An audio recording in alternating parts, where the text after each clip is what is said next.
ನಮಸ್ಕಾರ. ಕರ್ನಾಟಕ ರಾಜ್ಯ ಸರ್ಕಾರಿ ನೌಕರರಿಗೆ ಆಗಸ್ಟ್ 2024ರಿಂದ ಆರ್ಥಿಕವಾಗಿ ಅನ್ವಯವಾಗುವಂತೆ ಹೊಸ ವೇತನ ಶ್ರೇಣಿಯನ್ನು ಕೊಡಲ್ಪಟ್ಟಿರುವಂತದ್ದಾಗಿದೆ. ಈ ಒಂದು ಪರಿಷ್ಕೃತಗೊಂಡಿರುವಂತಹ ಪೇ ಸ್ಕೇಲ್ನಲ್ಲಿ ಪೊಲೀಸ್ ಕಾನಿಸ್ಟೇಬಲ್ ಹುದ್ದೆಗೆ ಆಗಸ್ಟ್ ತಿಂಗಳಲ್ಲಿ 2024ರಲ್ಲಿ ಜಾಯ್ನ್ ಆಗಿದ್ದಾಗ ಸ್ಯಾಲರಿ ಎಷ್ಟು ಬರುವಂಥದ್ದು, ಬೇಸಿಕ್ ಎಷ್ಟಿದೆ, DA ಎಷ್ಟಿದೆ, HRA ಎಷ್ಟಿದೆ, ಮೆಡಿಕಲ್ ಅಲೋನ್ಸು ಮತ್ತಿನ್ನಿತರ ಅಲೋನ್ಸ್ಗಳು ಯಾವ್ಯಾವ ದೊರೆಯುವಂಥದ್ದಾಗಿರ್ತದೆ. ಇದರಲ್ಲಿ ಕಡ್ಡಾಯವಾಗಿ ಕಡಿತವಾಗುವಂತಹ ಅಂಶಗಳು ಯಾವುವು, ಗ್ರಾಸ್ ಸ್ಯಾಲರಿ ಮತ್ತು ನೆಟ್ ಆಗಿ ಬರುವಂತಹ ಸ್ಯಾಲರಿಗೆ ಸಂಬಂಧಿಸಿದಂತೆ ಈ ಒಂದು ವಿಡಿಯೋದಲ್ಲಿ ನೋಡ್ಕೊಂಡು ಬರೋಣ. ಹೊಸದಾಗಿ ಪೊಲೀಸ್ ಕಾನಿಸ್ಟೇಬಲ್ ಅಥವಾ PC ಹುದ್ದೆಗೆ ಸೇವೆಗೆ ಸೇರಿರುವಂತಹ ಸಂದರ್ಭದಲ್ಲಿ ಹೊಸ ಸೇವೆಯ ಪ್ರಥಮ ತಿಂಗಳ ವೇತನ ಎಷ್ಟು ಬರುತ್ತೆ ಅನ್ನೋದಕ್ಕೆ ಸಂಬಂಧಿಸಿದಂತೆ ನೋಡ್ಕೊಂಡು ಬರೋಣ. ಪೂರ್ತಿಯಾಗಿರುವಂತಹ ವಿಡಿಯೋನು ವೀಕ್ಷಿಸಿ ಹಾಗೂ ನಿಮಗೆ ಈ ವಿಡಿಯೋ ಇಷ್ಟ ಆದಲ್ಲಿ ಲೈಕ್ ಮಾಡಿ. ವೇತನ ಶ್ರೇಣಿಗೆ ಸಂಬಂಧಿಸಿದಂತೆ ನೋಡಿದಾಗ ಪೊಲೀಸ್ ಕಾನಿಸ್ಟೇಬಲ್ ಹುದ್ದೆ ವೇತನ ಶ್ರೇಣಿ ಈ ರೀತಿಯಾಗಿರುವಂತದ್ದಾಗಿದೆ. 37,500ರಿಂದ ಪ್ರಾರಂಭವಾಗುವಂಥದ್ದು. ಪ್ರಥಮವಾಗಿರುವಂತಹ ಮೂಲ ವೇತನ 37,500 ಇರುವಂಥದ್ದು. ಒಂದು ವರ್ಷದ ಸತತ ಸೇವೆ ನಂತರ ವಾರ್ಷಿಕ ವೇತನ ಬಡ್ತಿ ದರ 900 ರೂಪಾಯಿ ಇರುವಂಥದ್ದು. ಹೀಗೆ 900 ರೂಪಾಯಿ ಪ್ರತಿ ವರ್ಷ ವಾರ್ಷಿಕ ವೇತನ ಬಡ್ತಿ ಆಗುವಂಥದ್ದು. ನಂತರ 39,300 ತಲುಪಿಯಾದ ನಂತರ 1,000 ರೂಪಾಯಿ ವಾರ್ಷಿಕ ವೇತನ ಬಡ್ತಿ ದರ ಇರುವಂಥದ್ದು. ಇದು 49,300ರವರೆಗೆ ಕೊಡಲ್ಪಡುವಂತದ್ದಾಗಿರ್ತದೆ. ನಂತರ ವಾರ್ಷಿಕ ವೇತನ ಬಡ್ತಿ ದರ 1,125 ರೂಪಾಯಿ ಇರುವಂಥದ್ದು. ಇದು 47,800ರವರೆಗೆ ಇರುವಂಥದ್ದು. ನಂತರದ ವಾರ್ಷಿಕ ವೇತನ ಬಡ್ತಿ ದರ 1,250 ರೂಪಾಯಿ ಇರುವಂಥದ್ದು. ಇದು 52,800ರವರೆಗೆ ಕೊಡಲ್ಪಡುವಂತದ್ದಾಗಿರ್ತದೆ. ನಂತರದ ವಾರ್ಷಿಕ ವೇತನ ಬಡ್ತಿ ದರ 1,375 ರೂಪಾಯಿ, 58,300ರವರೆಗೆ ಈ ರೀತಿಯಾಗಿ ಮುಂದುವರಿಯುವಂತದ್ದಾಗಿರ್ತದೆ. ನಂತರದ ವಾರ್ಷಿಕ ವೇತನ ಬಡ್ತಿ ದರ 1,500 ರೂಪಾಯಿ, ಇದು 64,300ರವರೆಗೆ ಇರುವಂಥದ್ದು. ನಂತರದ ವಾರ್ಷಿಕ ವೇತನ ಬಡ್ತಿ ದರ 1,650 ರೂಪಾಯಿ, 74,200ರವರೆಗೆ ಇರುವಂಥದ್ದು. ನಂತರದ ವಾರ್ಷಿಕ ವೇತನ ಬಡ್ತಿ ದರ 1,900 ರೂಪಾಯಿ, 76,100 ಕೊನೆಯ ಮೂಲ ವೇತನ ಆಗಿರುವಂತದ್ದಾಗಿದೆ. ಈ ರೀತಿಯಾಗಿ ಈ ಒಂದು ಪೊಲೀಸ್ ಕಾನಿಸ್ಟೇಬಲ್ ಹುದ್ದೆಯ ವೇತನ ಶ್ರೇಣಿ ಆಗಿರುವಂಥದ್ದು. ಈ ವೇತನ ಶ್ರೇಣಿಯನ್ನ ಶಾರ್ಟ್ ನಲ್ಲಿ ಈ ರೀತಿಯಾಗಿ ಸಹ ಬರೆದುಕೊಳ್ಳುವಂತದ್ದಾಗಿರ್ತದೆ. 37,500ರಿಂದ 76,100ರವರೆಗೆ ಇರುವಂತಹ ಮೂಲ ವೇತನದ ಪೇ ಸ್ಕೇಲ್ ಆಗಿರುವಂಥದ್ದು ಆಗಿದೆ. ಇಲ್ಲಿ ಫಸ್ಟ್ ಜಾಯಿನ್ ಆಗಿರುವಂತಹ ಸಂದರ್ಭದಲ್ಲಿ 37,500 ಮೂಲ ವೇತನ ಇರುವಂಥದ್ದು ಆಗಿರ್ತದೆ. ಈ ಒಂದು ಮೂಲ ವೇತನಕ್ಕೆ ಸಂಬಂಧಿಸಿದಂತೆ A ವಲಯ, B ವಲಯ, C ವಲಯದಲ್ಲಿ ಎಷ್ಟು ಗ್ರಾಸ್ ಆಗಿರುವಂತಹ ಸ್ಯಾಲರಿ ಬರುತ್ತದೆ ಮತ್ತು ಡಿಡಕ್ಷನ್ ಎಷ್ಟಾಗುತ್ತೆ ಅನ್ನೋದನ್ನ ನೋಡ್ಕೊಂಡು ಬರೋಣ. ಇಲ್ಲಿ HRA ಆಧಾರದ ಮೇಲೆ 3 ವಲಯಗಳನ್ನು ವಿಭಾಗಿಸಿರುವಂತದ್ದಾಗಿರ್ತದೆ. A ವಲಯ ಬೆಂಗಳೂರು ಮಹಾನಗರ ಪಾಲಿಕೆಯಲ್ಲಿ ಕರ್ತವ್ಯ ನಿರ್ವಹಿಸುವಂಥದ್ದು. ಇನ್ನು B ಅಂತ ಹೇಳಿ ವಿಭಾಗಿಸಿರುವಂತಹ ಕೆಲವೊಂದು ನಗರಗಳು, ಇನ್ನು C ವಲಯಗಳು ಉಳಿದಿರುವಂತಹ ಗ್ರಾಮೀಣ ಪ್ರದೇಶಗಳೆಲ್ಲವೂ C ವಲಯದಲ್ಲಿ ಬರುವಂತದ್ದಾಗಿರುತ್ತೆ. ಈ 3 ವಲಯಗಳಿಗೆ ಸಂಬಂಧಿಸಿದಂತೆ ನೋಡಿದಾಗ ಮೂಲ ವೇತನ ಇರುವಂತದ್ದು ಎಲ್ಲರಿಗೂ ಈಕ್ವಲ್ ಆಗಿರುವಂತಹ ಮೂಲ ವೇತನ ಇರುವಂತದ್ದಾಗಿರ್ತದೆ. 37,500 ಪ್ರಾರಂಭದಲ್ಲಿರುವಂತಹ ಮೂಲ ವೇತನ ಆಗಿರುವಂಥದ್ದು.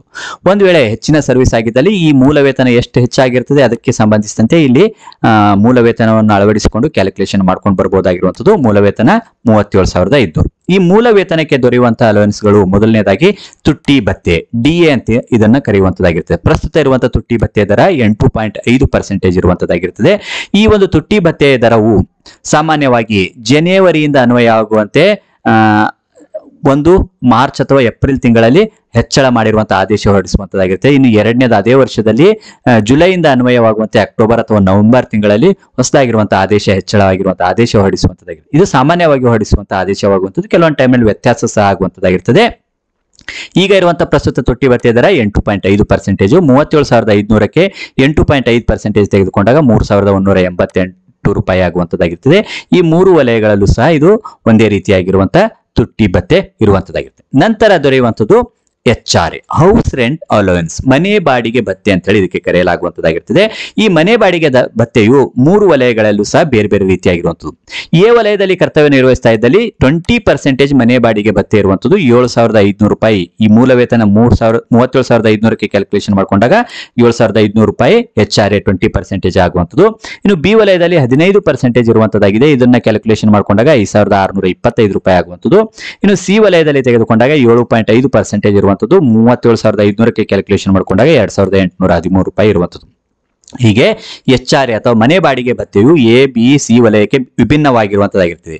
ಸಾಮಾನ್ಯವಾಗಿ A ವಲಯದಲ್ಲಿ ಕರ್ತವ್ಯ ನಿರ್ವಹಿಸ್ತಾ ಇರೋರಿಗೆ ಮನೆ ಬಾಡಿಗೆ ಭತ್ಯೆ ಹೆಚ್ಚಳವಾಗಿರುವಂತದ್ದಾಗಿರ್ತದೆ. ಏಕೆಂದಾಗ ಅಲ್ಲಿ ಮನೆ ಬಾಡಿಗೆ ಕೊಡುವಂತಹ ಅಮೌಂಟ್ ಸಹ ಹೆಚ್ಚಿರುವಂಥದ್ದು. ಹಾಗಾಗಿ A ಮತ್ತು B ವಲಯಗಳಲ್ಲಿ ಹೆಚ್ಚಾಗಿರುವಂಥದ್ದು, C ವಲಯದಲ್ಲಿ ಗ್ರಾಮೀಣ ಪ್ರದೇಶದಲ್ಲಿ ಕಡಿಮೆ ಇರುವಂಥದ್ದು. ಹಾಗಾಗಿ ಈ ರೀತಿಯಾಗಿರುವಂತಹ ವ್ಯತ್ಯಾಸ ಇಲ್ಲಿರುವಂಥದ್ದು ಗಮನಿಸ್ತೀವಿ. ಇನ್ನು ನಗರ ಪರಿಹಾರ ಭತ್ಯೆ, ನಗರಗಳಲ್ಲಿ ಕರ್ತವ್ಯ ನಿರ್ವಹಿಸ್ತಾ ಇರೋರಿಗೆ ನಗರ ಪರಿಹಾರ ಭತ್ಯೆ ಅಂತ ಹೇಳಿರುವಂತದ್ದು, ಇದು ಫಿಕ್ಸ್ ಆಗಿರುವಂತ ಅಮೌಂಟ್. ಎ ವಲಯಕ್ಕೆ 750 ರೂಪಾಯಿ ಇರುವಂತದ್ದು, ಬಿ ವಲಯಕ್ಕೆ 600 ರೂಪಾಯಿ ಇರುವಂತದ್ದು. ಇನ್ನು ಸಿ ವಲಯಕ್ಕೆ ನಗರ ಪರಿಹಾರ ಭತ್ಯೆ ಯಾವುದೇ ರೀತಿಯಾಗಿ ಇರುವುದಿಲ್ಲ. ಇಲ್ಲಿ ವ್ಯತ್ಯಾಸ ಅಂದಾಗ HRA ಮತ್ತು ನಗರ ಪರಿಹಾರ ಭತ್ಯೆಗಳು ಎ ಬಿ ಸಿ ವಲಯಕ್ಕೆ ಸಂಬಂಧಿಸಿದಂತೆ ಡಿಫರೆಂಟ್ ಆಗಿರುವಂತದ್ದು ಗಮನಿಸ್ತೇವೆ. ಇನ್ನು ವೈದ್ಯಕೀಯ ಭತ್ಯೆ, ಮೆಡಿಕಲ್ ಅಲೋನ್ಸ್ ಅಂತ ಹೇಳಿರುವಂತದ್ದು, ಈ ವೈದ್ಯಕೀಯ ಭತ್ಯೆ 500 ರೂಪಾಯಿಗಳು ಇರುವಂತದ್ದು. ಎ ಬಿ ಸಿ ಎಲ್ಲ ವಲಯಗಳು ಸಹ ಒಂದು ಸೇಮ್ ಆಗಿರುವಂತ ಈಕ್ವಲ್ ಆಗಿರುವಂತ ಅಮೌಂಟ್ 500 ರುಪೀಸ್ ಫಿಕ್ಸ್ ಅಮೌಂಟ್ ಇರುವಂತದ್ದಾಗಿರ್ತದೆ. ಇನ್ನು ಯೂನಿಫಾರ್ಮ್ ಅಲೋವೆನ್ಸ್ ದೊರೆಯುವಂತದ್ದಾಗಿರುತ್ತೆ, ಇದು 500 ರೂಪಾಯಿ, ಇದು ಸಹ ಫಿಕ್ಸ್ ಆಗಿರುವಂತ ಅಮೌಂಟ್, ಎಲ್ಲ ವಲಯಗಳಿಗೂ ಸಹ ಒಂದೇ ರೀತಿಯಾಗಿರುವಂತದ್ದು. ಇನ್ನು ಹಾರ್ಡ್ಶಿಪ್ ಅಲೋವೆನ್ಸ್ ಅಂತ ಹೇಳಿರುವಂತದ್ದಾಗಿರುತ್ತೆ, ಇದು 3000 ರೂಪಾಯಿ ಫಿಕ್ಸ್ ಆಗಿರುವಂತ ಅಮೌಂಟ್ ಇರುವಂತದ್ದು, ಹಾರ್ಡ್ಶಿಪ್ ಅಲೋವೆನ್ಸ್ ಇರುವಂತದ್ದು ಆಗಿದೆ. ಇನ್ನು ಕನ್ವಿನ್ಸ್ ಅಲೋವೆನ್ಸ್ ಅಂತ ಹೇಳಿರುವಂತದ್ದಾಗಿರುತ್ತೆ, ಕನ್ವಿನ್ಸ್ ಅಲೋವೆನ್ಸ್ ಇರುವಂತದ್ದು 600 ರುಪೀಸ್ ಕನ್ವಿನ್ಸ್ ಅಲೋವೆನ್ಸ್ ಇರುವಂತದ್ದಾಗಿರ್ತದೆ. ಇನ್ನು ಇದಾದ ನಂತರ ರೇಷನ್ ಅಲೋವೆನ್ಸ್ ಅಂತ ಹೇಳಿರುವಂತದ್ದಾಗಿರುತ್ತೆ, 400 ರುಪೀಸ್ ರೇಷನ್ ಅಲೋವೆನ್ಸ್ ಇರುವಂತದ್ದಾಗಿರುತ್ತೆ. ಇನ್ನು ಸ್ಪೆಷಲ್ ಕಿಟ್ ಅಂತ ಹೇಳಿ 40 ರೂಪಾಯಿ ಇರುವಂತದ್ದಾಗಿರ್ತದೆ, ಇದು ಸಹ ಈ 3 ವಲಯಗಳಲ್ಲೂ ಒಂದೇ ರೀತಿಯಾಗಿರುವಂತಹ ಫಿಕ್ಸ್ ಅಮೌಂಟ್ ಇರುವಂತದ್ದಾಗಿರುತ್ತೆ.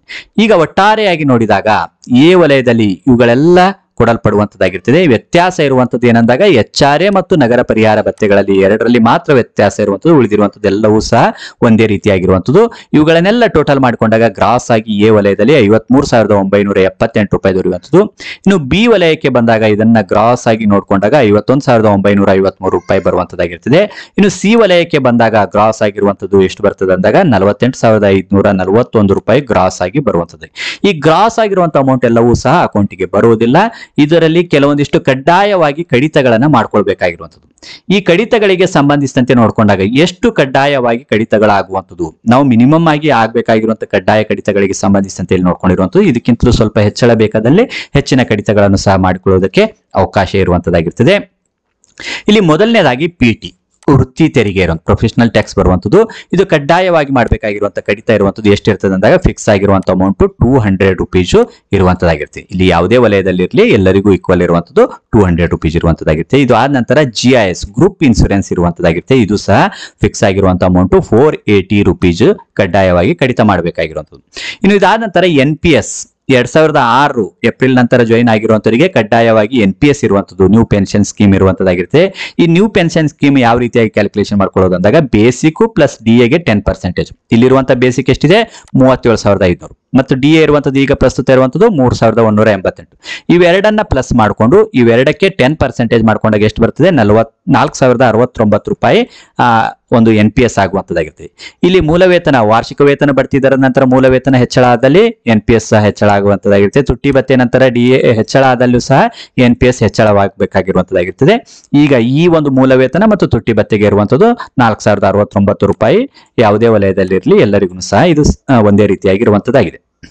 ಇನ್ನು ಇದಾದ ನಂತರ KGID ಈ ಒಂದು ಗ್ರೂಪ್ ಇನ್ಸೂರೆನ್ಸ್ಗೆ ಕರ್ನಾಟಕ ಗ್ರೂಪ್ ಇನ್ಸೂರೆನ್ಸ್ ಮಾಡಿಕೊಳ್ಬೇಕಾಗಿರುವಂತದ್ದಾಗಿರ್ತದೆ.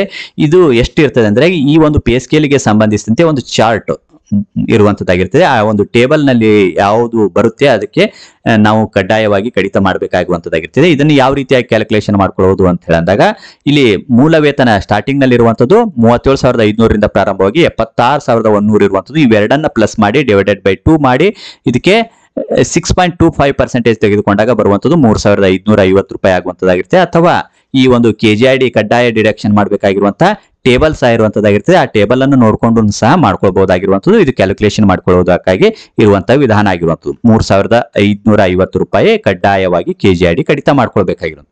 ಇದು ಅಲ್ಲದೆ ಇದಕ್ಕೆ ಸಂಬಂಧಿಸಿದಂತೆ ಇನ್ನು ಹೆಚ್ಚಿಗೆ KGID ಮಾಡಿಸ್ಕೊಳ್ಬೇಕಂದ್ರೆ KGID ಕಡಿತನು ಹೆಚ್ಚಿಗೂ ಸಹ ಮಾಡ್ಕೊಳ್ಬಹುದಾಗಿರುವಂತದ್ದು.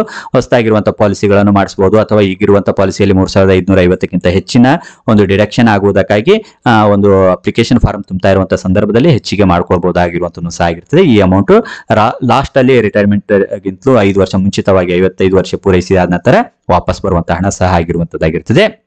ಇನ್ನು ಇದಾದ ನಂತರ LIC life insurance corporation of ಇಂಡಿಯಾದಿಂದ ನೀವು ಬೇಕಂದಲ್ಲಿ ಹೆಚ್ಚಿಗೆ ಮಾಡ್ಕೊಳ್ಬಹುದಾಗಿರುವಂತದ್ದು. ಇದು ಕಡ್ಡಾಯ ಆಗಿರುವುದಿಲ್ಲ. ಇವುಗಳು ಕಡ್ಡಾಯವಾಗಿರುವಂತಹ ಕಡಿತಗಳನ್ನು ಮಾತ್ರ ನಾವಿಲ್ಲಿ ನೋಡ್ಕೊಂಡಿರುವಂತದ್ದು. ಈಗ ಒಟ್ಟಾರೆಯಾಗಿ ಕಡ್ಡಾಯವಾಗಿ ಆಗ್ಬೇಕಾಗಿರುವಂತಹ ಕಡಿತ ಎಷ್ಟು ಅಂದಾಗ 8,299 ರೂಪಾಯಿ ಕಡ್ಡಾಯವಾಗಿ ಆಗ್ಬೇಕಾಗಿರುವಂತ ಕಡಿತ ಆಗಿರುತ್ತೆ. ಇದಿಷ್ಟು ಕಡ್ಡಾಯ ಕಡಿತ ಆದ ನಂತರ ಒಂದ್ ವೇಳೆ ಹೆಚ್ಚಳದ ಕಡಿತ ಇದ್ದಲ್ಲೂ ಸಹ ಅದನ್ನ ಮಾಡ್ಕೊಳ್ಬಹುದಾಗಿರುವಂತದ್ದು. ಅದನ್ನ ಮೈನಸ್ ಮಾಡಿ ನೆಟ್ ಆಗಿ ಸ್ಯಾಲರಿ ಬರುವಂತದ್ದು ಎಷ್ಟು ಅಂತ ಹೇಳಂದಾಗ ಇಲ್ಲಿ ಎ ವಲಯದಲ್ಲಿ ಕರ್ತವ್ಯ ನಿರ್ವಹಿಸ್ತಾ ಇರುವಂತಹ ಸಂದರ್ಭದಲ್ಲಿ ಗ್ರಾಸ್ ಆಗಿರುವಂತಹ ಸ್ಯಾಲರಿ 53,978, ಕಡಿತಾ ಇರುವಂತದ್ದು 8,299, ನೆಟ್ ಆಗಿ ಬರುವಂತಹ ಸ್ಯಾಲರಿ 45,679 ರೂಪಾಯಿ ನೆಟ್ ಆಗಿ ಬರುವಂತದ್ದು. ಇನ್ನು ಬಿ ವಲಯದಲ್ಲಿ ಕರ್ತವ್ಯ ನಿರ್ವಹಿಸ್ತಾ ಇರುವಂತಹ ಸಂದರ್ಭದಲ್ಲಿ 51,953 ರೂಪಾಯಿ ಗ್ರಾಸ್ ಆಗಿರುವಂತಹ ಸ್ಯಾಲರಿ, ಕಡಿತಾ ಇರುವಂತದ್ದು 8,299 ರೂಪಾಯಿ, ನೆಟ್ ಸ್ಯಾಲರಿ 43,654 ರೂಪಾಯಿ ಇರುವಂತದ್ದು. ಇನ್ನು ಸಿ ವಲಯದಲ್ಲಿ ಕರ್ತವ್ಯ ನಿರ್ವಹಿಸ್ತಾ ಇರುವಂತಹ ಸಂದರ್ಭದಲ್ಲಿ ಎಷ್ಟು ಬರುತ್ತೆ ಅಂತ ಹೇಳಿದಾಗ ಇಲ್ಲಿ 48,541 ರೂಪಾಯಿ ಗ್ರಾಸ್ ಆಗಿರುವಂತಹ ಸ್ಯಾಲರಿ, ಅದರಲ್ಲಿ ಕಡ್ಡಾಯವಾಗಿ ಕಡಿತವಾಗುವಂತದ್ದು ಎಷ್ಟು ಅಂತ ಹೇಳಿದಾಗ 8,299 ರೂಪಾಯಿ.